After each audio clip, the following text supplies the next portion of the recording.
Senhor Deus, em nome do Senhor Jesus, aqui eu me coloco uma vez mais em Tua presença, clamando pela Tua misericórdia, pela Tua graça, pela Tua compaixão, pela ajuda do Senhor, amado Deus, a respeito da responsabilidade que uma vez mais o Senhor me concede nessa noite de pregar a Tua palavra. Grande responsabilidade porque é a Tua palavra, grande responsabilidade porque é a Tua igreja aqui reunida. Por isso eu peço, me ajude, Senhor, e que seja somente o Teu Espírito Santo a fluir rios de águas vivas no meu coração, mediante essa palavra da qual o Senhor me levou a meditar no decorrer dessa semana. Usa-me, Senhor, usa-me para a Tua glória e aquieta os nossos ouvidos para ouvir a Tua voz, em nome de Jesus. Amém. Amém?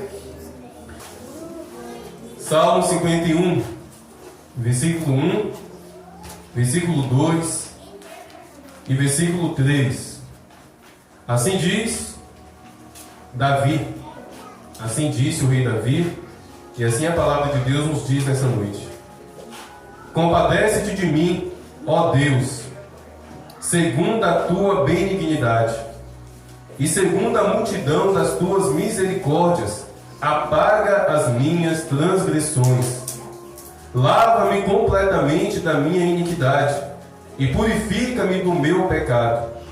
Pois eu conheço todas as minhas transgressões, e o meu pecado sempre me persegue. Talvez na sua versão esteja escrito: e o meu pecado está sempre diante de mim. Amém? Meus irmãos, esse Salmo 51, o contexto histórico é o arrependimento de Davi. Sabemos o que Davi fez e a Bíblia não fez questão de ocultar. Meus irmãos, Deus não faz questão de ocultar pecado dos servos dele. Nenhum dos homens de Deus, e todos, eu posso dizer que todos, exceto Jesus, Jesus não pecou. Tirando Jesus, meus irmãos, todos pecaram. Até João Batista, aquele que disse: eis o Cordeiro de Deus que tira o pecado do mundo, em determinado momento ele pecou, porque surgiu no coração dele dúvida. Ele estava preso, aprisionado, confuso. Ele pediu para alguns discípulos ir até Jesus fazer a seguinte pergunta: é você mesmo quem deveria vir?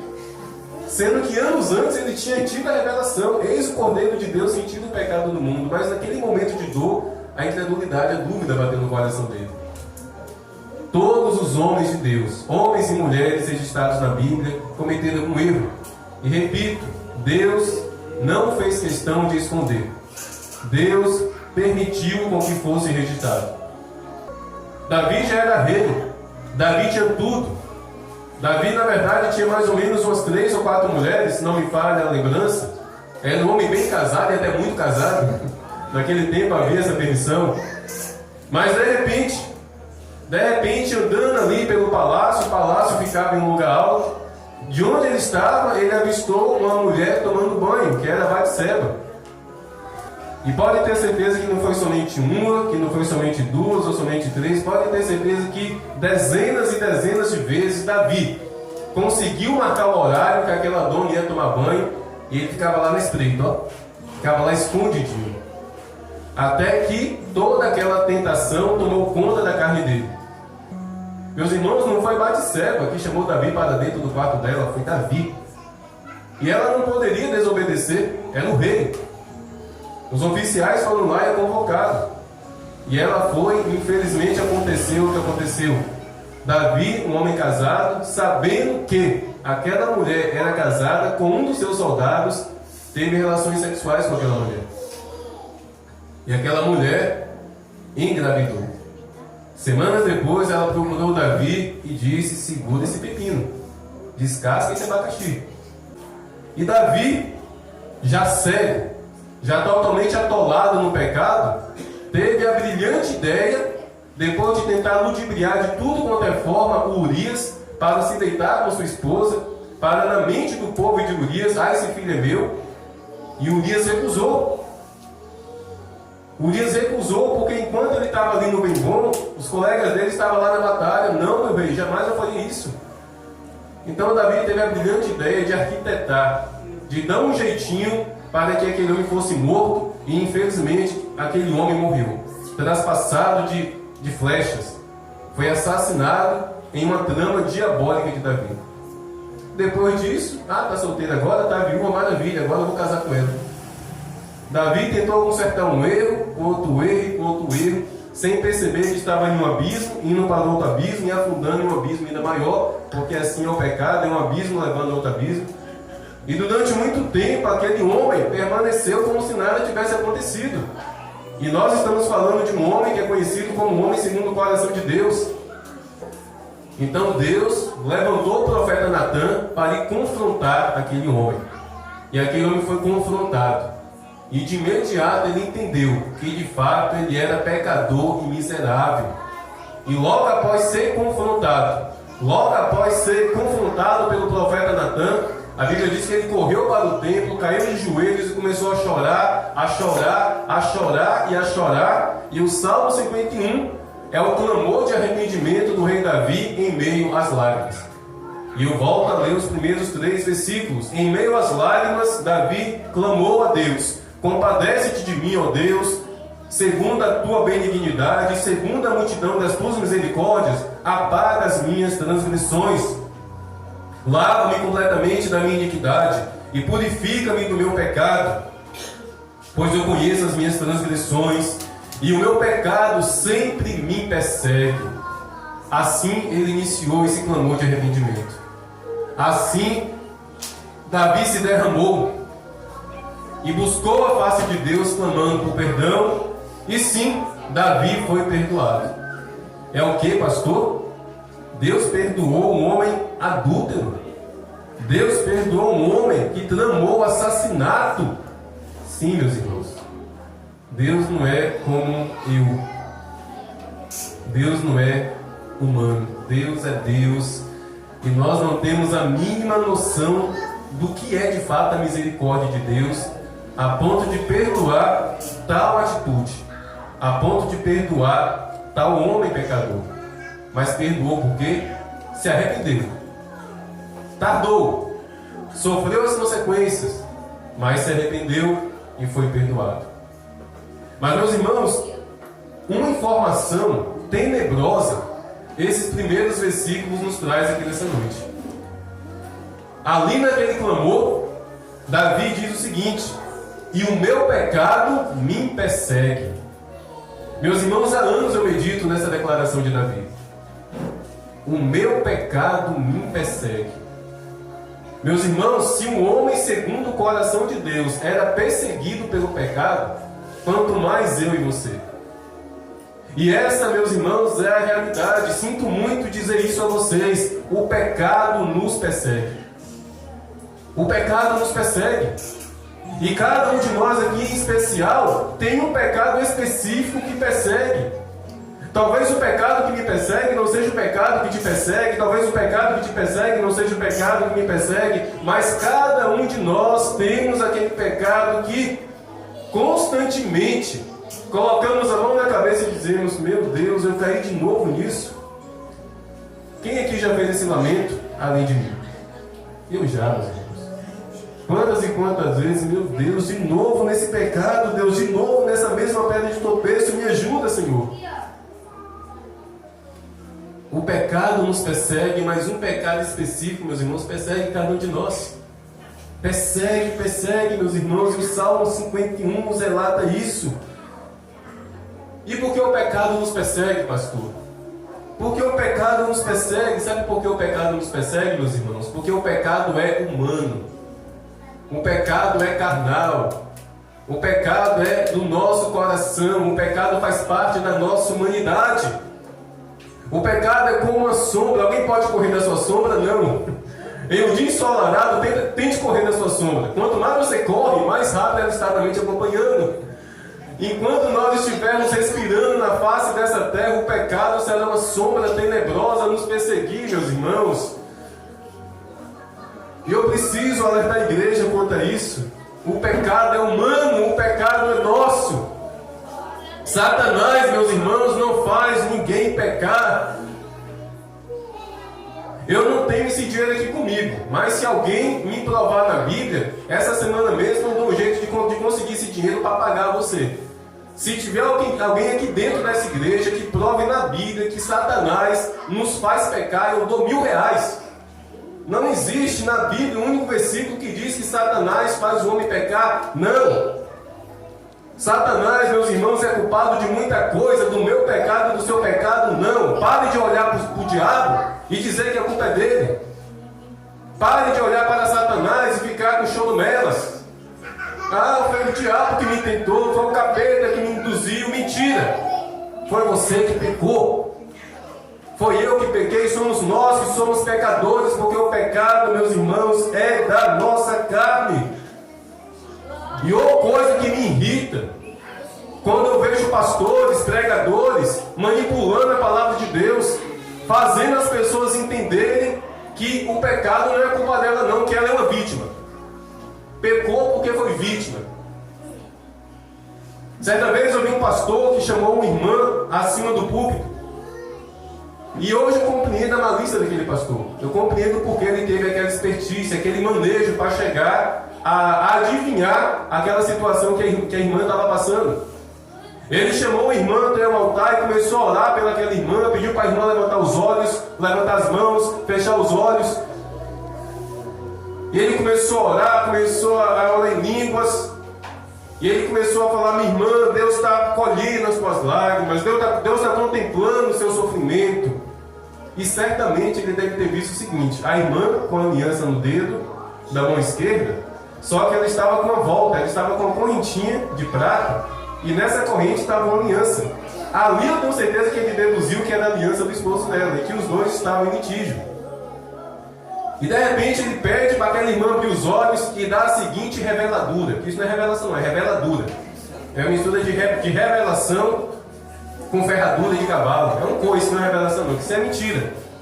Minha irmã, Deus está me dizendo que o seu marido saiu de sua casa. Deus está me dizendo que o seu marido te abandonou e que hoje ele está morando na casa da amante, porque aquela mulher fez uma oferenda à pombagira, e é por isso que o seu marido te abandonou e hoje está morando com essa amante. Aí eu falei: que coisa diabólica. Então o bonitão trai a esposa, o bonitão sai de casa, o bonitão vai morar com o amante, a culpa é da pombagira? A culpa é dele. Ele que pecou, foi ele que abandonou a esposa, foi ele que foi infiel, imoral, miserável. Pombagira não tem nada a ver. A pombagira se aproveita do que ele fez. Os demônios, meus irmãos, se aproveitam do nosso pecado. Os demônios se aproximam depois do pecado, porque o pecado são correntes que nos aprisionam aos demônios. Gênesis capítulo 4. Gênesis capítulo 4, meus irmãos, preste atenção nesse texto. Gênesis capítulo 4, do versículo 1 em diante.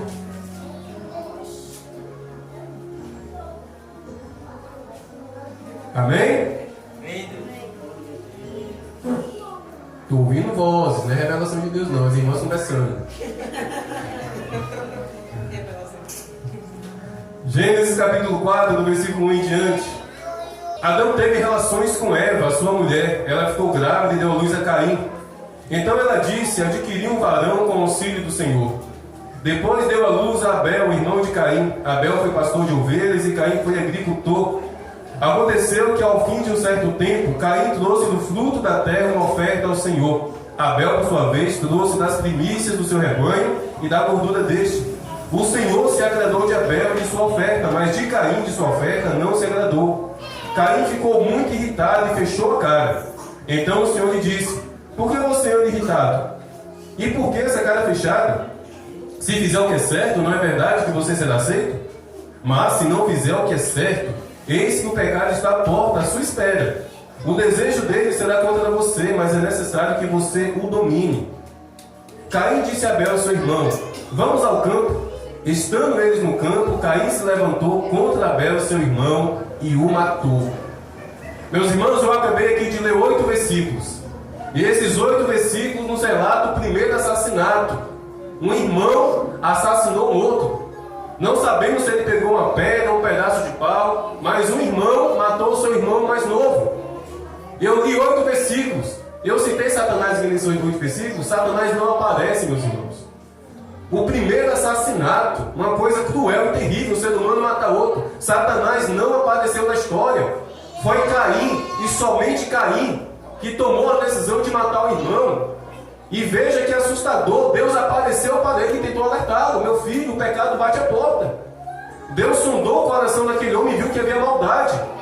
Mas ainda assim ele não se arrependeu e levou adiante aquele plano e matou o irmão.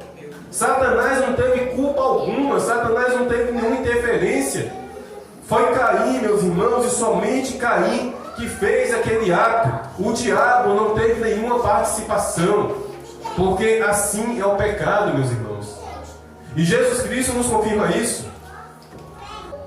Evangelho de Marcos, capítulo 7, do versículo 21 em diante, Jesus Cristo diz: porque de dentro do coração das pessoas, dos homens e das mulheres, é que procedem os maus pensamentos, as imoralidades sexuais, os roubos, os homicídios, os adultérios, a avareza, as maldades, o engano, a libertinagem, a inveja, a blasfêmia, o orgulho, a falta de juízo. Todos estes males vêm de dentro do coração das pessoas.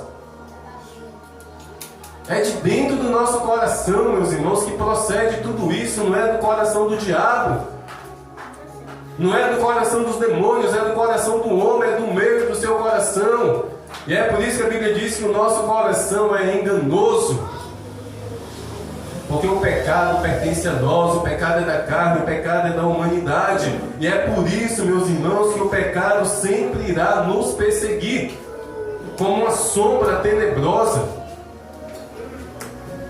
Mas entenda, meus irmãos, o pecado que nos persegue só irá nos alcançar se pararmos de fugir do pecado e caminharmos na direção do pecado.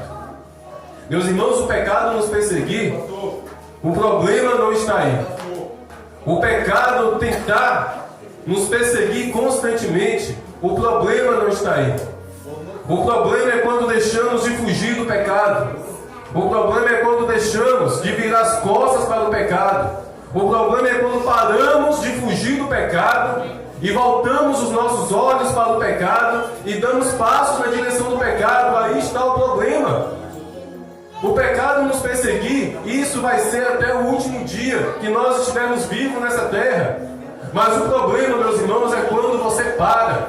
O problema é quando você para e volta-se totalmente para o pecado e se rende totalmente à tentação e abraça o pecado. E aí está o problema. Aí está, meus irmãos, a desgraça. Caim, ele caminhou na direção do irmão para matar o irmão. Foi ele que caminhou, foi ele que deduziu. Olha só, o primeiro assassinato. Não existia faca, não existia espada. O homem é tão mau. O homem, meus irmãos, é tão mau que descobriu como matar outro ser humano. Ainda não havia um exemplo a ser seguido. Ninguém ainda havia sido assassinado e Caim conseguiu ter a destreza de descobrir como tirar a vida de outra pessoa. Nós somos aptos, meus irmãos, a praticar a maldade. Se tem uma coisa que ninguém precisa ensinar uma criança é fazer a maldade. De repente você se surpreende com seu filho. De repente os nossos filhos nos espantam. Meu Deus, meu filho fez isso. Porque é do ser humano, é da carne, é do coração humano. Foi Caim que se inclinou, meus irmãos, para o pecado. O mesmo Davi, como eu disse, não foi Batseba que foi se insinuar para Davi dentro dos aposentos dele. Foi ele que obrigou aquela mulher a ter relações sexuais com ele e assassinou o esposo daquela mulher. Foi Davi. Tanto no caso de Caim quanto no relato da queda de Davi, Satanás não aparece, meus irmãos. E temos também Judas Iscariotes. Ah, pastor, mas Judas não. Judas, pastor, a Bíblia fala claramente que Judas foi totalmente tomado pelo diabo. É verdade, meus irmãos, é verdade. No Evangelho de Lucas, capítulo 22, versículo 3 até o 5, A palavra de Deus assim diz: ora, Satanás entrou em Judas, chamado Iscariotes, que era um dos 12. Judas foi entender-se com os principais sacerdotes e os capitães sobre como lhe entregaria Jesus. Eles se alegraram e combinaram em lhe dar dinheiro.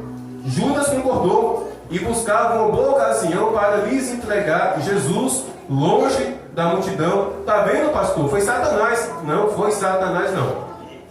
Não foi Satanás. O texto fala claramente que Satanás inclui Judas, mas o versículo seguinte diz o quê? Judas que foi. Foi ele que caminhou. Foi ele que se inclinou. Satanás estava apenas manipulando, meus irmãos. Satanás estava apenas ali gerando a tentação. E qual tentação era essa? O amor ao dinheiro. Porque Judas era ladrão, descarado, sem vergonha. No Evangelho de João, capítulo 12, a Bíblia fala que ele roubava as ofertas. Em determinado momento da caminhada de Jesus, a Bíblia fala que ele sentiu fome e não tinha nada para comer. Certamente porque Judas roubou dinheiro para comprar o pão. Porque a Bíblia fala que algumas mulheres ajudavam o ministério de Jesus, mulheres ricas. Em determinado momento Jesus sentiu fome e não tinha nada para comer. Foi até um pé de figo, não tinha figos para comer. Por quê? Porque o sem vergonha de Judas deve ter roubado dinheiro. Aquele homem era apaixonado pelo dinheiro, ele era tentado pelo dinheiro, e Satanás percebeu isso. O Satanás entrou em Judas foi para alimentar esse desejo dele, essa paixão pelo dinheiro. Mas a decisão, meus irmãos, foi dele. Judas tomou a decisão de trair Jesus de livre e espontânea vontade. Agora veja que interessante, meus irmãos. Judas traiu Jesus por 30 moedas de prata. Levando em consideração os valores que aquelas moedas tinham naquele tempo, sabe por quanto Judas vendeu Jesus nos dias de hoje? Venderia Jesus nos dias de hoje? Por apenas 414 reais. Por uma mísera quantia de 414 reais, que nem paga o aluguel da minha casa, esse infeliz, apaixonado pelo dinheiro, decidiu entregar Jesus como se Jesus fosse um bandido. Entenda, meus irmãos, o pecado de Judas foi entregar Jesus como um bandido. Quando Judas entregou Jesus, ele não falou: toma aqui, Jesus. Judas, ele serviu como testemunha de acusação, porque os inimigos precisavam de um álibi. Então Judas, ele traiu Jesus dessa forma, ele inventou um falso testemunho para condenar Jesus. Então, por mais que Satanás tenha entrado em Judas, entrou porque ele já era ladrão, entrou porque ele já era pecador. Foi escolha dele, meus irmãos, trair Jesus. Foi escolha dele cometer aquele pecado. Porque o pecado, meus irmãos, é humano. E essa mania que nós temos de não reconhecer o nosso pecado vem desde o início. Agora a pergunta: foi a serpente que foi até a árvore do conhecimento do bem e do mal, arrancou uma fruta e colocou dentro da boca de Eva? Não foi. Foi ela que foi até lá, pegou aquela fruta e comeu. Foi Eva que abriu a boca de Adão e empurrou ela abaixo aquele fruto na boca de Adão? Não. Foi Adão que pegou e comeu. Foram eles que pecaram. Por mais que Satanás, personificado dentro da serpente, criou todo um ambiente de desejo, de tentação, foi, meus irmãos, a escolha deles de comer aquele fruto. E não se espantem com o que eu vou dizer. Além do pecado nos perseguir, Satanás também vai criar ambiente de tentação, para tentar nos levar a pararmos e correr na direção do pecado. Se Satanás ousou, meus irmãos, tentar Jesus no deserto, quanto mais nós, pequeninos na fé. Jesus foi tentado, ele foi tentado a pecar, mas não pecou. Então, além do pecado nos perseguir, Satanás ele vai sim nos rodear para criar ambientes, meus irmãos, de tentação. Qual é o ambiente de tentação de uma pessoa que precisa se libertar da pornografia? Não somente o ambiente, mas o objeto, o celular. Qual o ambiente de uma pessoa, seja homem ou mulher, que está na luta, naquela guerra para ser fiel, para não trair o esposo, no caso do homem, a esposa? Que é um conselho para quem é casado: pare de andar com gente solteira. Casou, ande com gente casada. Seja amigo de gente casada. Casou, meus irmãos, vamos escolher com quem a gente anda. Esse negócio de estar casado ou estar casada e andar com um exemplo, um homem. O homem casou e só fica rodeado de homem solteiro. Só vai ouvir um monte de imoralidade. Só vai ouvir um monte de descaração. A mesma coisa a mulher. Casou, ande com mulher casada. Tenha amizade com mulher casada e de preferência serva de Deus. Ah, pastor, mas isso é discriminação. Isso é o Senhor querendo fazer separação. Não. Isso é zelar pela santidade. Isso é zelar pela salvação. Isso, meus irmãos, é ter noção de que esse mundo é mau, de que Satanás nos tenta e o pecado nos persegue. Basta um segundo de fraqueza. Basta um segundo de fraqueza para o casamento ir por água abaixo. Basta um segundo de fraqueza para a sua santidade se transformar em podridão. Basta um segundo, meus irmãos, apenas um segundo. Então é fugir. É a atitude de fugir, é a estratégia de fugir. A nossa vida, meus irmãos, nessa terra, nossa vida como cristãos, é uma vida fugindo do pecado. Mas pastor, o senhor falou que o problema é parar de fugir. Porque quando nós paramos, automaticamente nós nos inclinamos para o pecado. Sim, o problema é quando paramos de fugir. E sabe, meus irmãos, quando nós paramos de fugir do pecado? Nós paramos de fugir do pecado, em primeiro lugar, quando paramos de orar. Se você está tendo dificuldade de orar, se a sua vida de oração mal consegue chegar aos 10 minutos por dia, acredite, você não está fugindo do pecado, não. O primeiro ponto, meus irmãos, para fugirmos do pecado é a oração.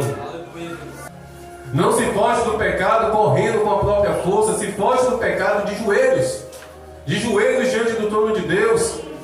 Se a sua vida de oração é mísera, é mínima, se você mal consegue orar 10 minutos por dia, acredite, você está caminhando na direção do pecado e não está percebendo. Você para de fugir do pecado quando deixa de meditar na palavra de Deus, quando deixa de ouvir a palavra de Deus, quando vem para o culto e não presta atenção na palavra de Deus, aí você deixa de fugir do pecado. Porque é a palavra de Deus, meus irmãos, que nos purifica, que nos sara. É essa palavra que é uma espada. É essa palavra que nos dá força. É essa palavra que nos ensina a orar. Então, se nós pararmos de orar, se nós pararmos de meditar na palavra de Deus, vamos também parar de fugir do pecado e correr na direção do pecado. E por fim, nós também paramos de fugir do pecado quando deixamos de congregar. E perceba que eu deixei eu parar de congregar em último. Por quê? Porque muitas vezes acontece da pessoa estar congregando, mas não ora e não medita na palavra de Deus. Está na igreja, está congregando, não perde um culto, mas se não ora, se não medita na palavra de Deus, você entra e sai por essas portas e não acontece nada. Você continua correndo na direção do pecado. É preciso orar, é preciso meditar na palavra de Deus, é preciso congregar, é preciso obedecer ao Espírito Santo de Deus quando Ele te dirige a fazer um jejum, quando Ele te dirige a fazer um propósito de abandonar o celular. 7 dias sem celular. É propósito. Se o celular é um ambiente de pecado, meus irmãos, faça esse propósito. Meus irmãos, Satanás é muito astuto. A palavra de Deus diz, Salmo capítulo 1, que nós não devemos nos assentar nas rodas dos escarnecedores.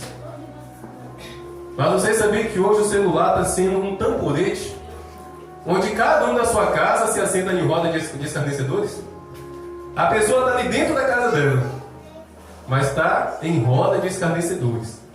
Um grupinho aqui, uma conversa fiada por lá. Satanás é astuto, meus irmãos. Satanás é astuto. Ele cria um ambiente de pecado, mas como eu disse, quem peca somos nós. Parar de orar é parar de fugir do pecado. Parar de meditar na palavra de Deus é parar de fugir do pecado. Parar de congregar é parar de fugir do pecado.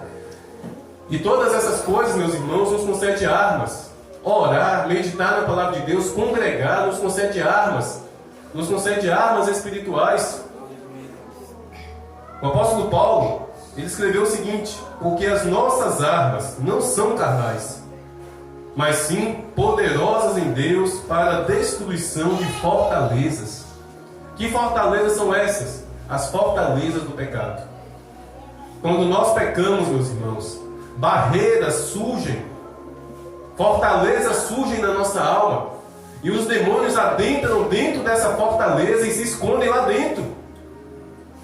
Fortalezas de pecado são levantadas no nosso coração e na nossa alma e na nossa mente quando nós estamos na prática do pecado, e se torna moradia de demônios, se torna esconderijo de demônios. Precisamos entender isso. Jesus Cristo não morreu na cruz para nos libertar do diabo, não. Jesus Cristo morreu na cruz para nos libertar do pecado. O apóstolo João, ele diz isso. Se nós pecarmos, nós confessamos os nossos pecados e Ele é fiel e justo para perdoar os nossos pecados. Por quê? Porque ali na cruz o sangue dele foi derramado para nos libertar do pecado. Na cruz, meus irmãos, a libertação que ali aconteceu foi a respeito do pecado. Mas todo aquele que é liberto do pecado é liberto de Satanás. Todo aquele que é liberto do pecado é liberto de demônios. Eu demorei para compreender isso. No início da minha vida cristã, meus irmãos, eu me comportava como um caçador de demônios. Eu queria saber onde tinha alguém possesso. Eu queria saber onde tinha alguém que o caboclo descia ou subia. Eu gostava de colocar a mão na cabeça e confrontar um demônio. E um dia o Espírito Santo me ensinou que eu estava fazendo a coisa certa da maneira errada. Porque de nada adianta eu expulsar um demônio de uma pessoa e aquela pessoa não aceitar Jesus. O demônio vai voltar com mais 7. A verdadeira libertação é a pregação do Evangelho. A verdadeira libertação é a pessoa receber Jesus como Salvador. É pedir perdão. E ali a libertação irá acontecer. Meus irmãos, eu passei anos da minha vida no ocultismo, na bruxaria. Eu já relatei aqui a experiência de como eu vivi uma experiência de estar possesso. Eu já relatei. Eu sei o que é estar possesso. Eu já estive em um lugar espiritual onde o meu espírito estava ali aprisionado e o meu corpo totalmente fora de controle, e eu escutando as pessoas orando por mim, eu não tendo controle do meu ser, mas eu estava vendo e enxergando tudo, e eu estava em um lugar espiritual terrível. Eu sei o que é estar possesso. Mas, meus irmãos, olha só que maravilhoso. Depois que eu recebi Jesus verdadeiramente como Salvador dentro do meu quarto, por volta de meia-noite, eu nunca mais tive essa experiência de ser possesso por um demônio. E olha que os pastores até ficaram desconfiados. Durante muito tempo, na primeira oportunidade de oração, lá vinha um com a mão de todo tamanho, colocava a mão na minha cabeça e falava um monte de nome de demônio, achando que eu ainda estava dominado pelo demônio, mas eu havia verdadeiramente arrependido. Eu havia sido verdadeiramente alcançado pelo sangue de Jesus. Eu havia recebido Jesus verdadeiramente como meu Salvador. É impossível, meus irmãos, uma vida verdadeiramente arrependida e salva ser dominada, ser possessa por um demônio. Pode ficar rodeando, pode ficar lançando setas, mas não vai mais dominar. Por quê? Porque o sangue de Jesus liberta. Liberta do pecado e, consequentemente, liberta da escravidão demoníaca. É por isso que hoje eu parei. Se eu for convidado para ir em uma casa onde tem uma pessoa que dizem ser possessa, eu não vou para expulsar demônio, eu vou para pregar o Evangelho. Eu vou para anunciar que Jesus Cristo veio ao mundo para buscar esse mal perdido. Eu vou dizer para aquela pessoa: você precisa receber Jesus como Salvador. Porque se eu ir lá apenas para expulsar demônios, eu vou estar até contribuindo. Porque Jesus Cristo disse que quando o demônio sai e ele volta e vê o coração daquela pessoa vazio, ele traz mais 7. Então, meus irmãos, hoje eu tenho esse discernimento. O que liberta é Jesus Cristo. Aleluia. Dentro do coração da pessoa, operando ali cura e libertação. Então, meus irmãos, vamos clamar por esse lavado sangue do Cordeiro. Vamos clamar por essa verdadeira libertação que só alcança a mim e a você por meio do arrependimento, por meio do abrir o coração verdadeiramente ao Senhor Jesus. A libertação, meus irmãos, é por meio de Jesus, mas a escravidão é por meio do pecado. Todo aquele que peca, todo aquele que pratica o pecado se torna escravo de Satanás. Mas todo aquele que se arrepende, todo aquele que clama pelo sangue de Jesus, é livre e se torna escravo, mas escravo do Senhor Jesus. Escravo, meus irmãos, somente do Senhor Jesus. Então, igreja, vamos fugir do pecado. Vamos fugir do pecado. Orando, se alimentando da palavra de Deus e congregando. Para que, na minha fraqueza, você me ajude. Para que na sua fraqueza eu possa te ajudar. E juntos, vamos fugir do pecado, como igreja, mas orando e meditando na palavra de Deus. Amém?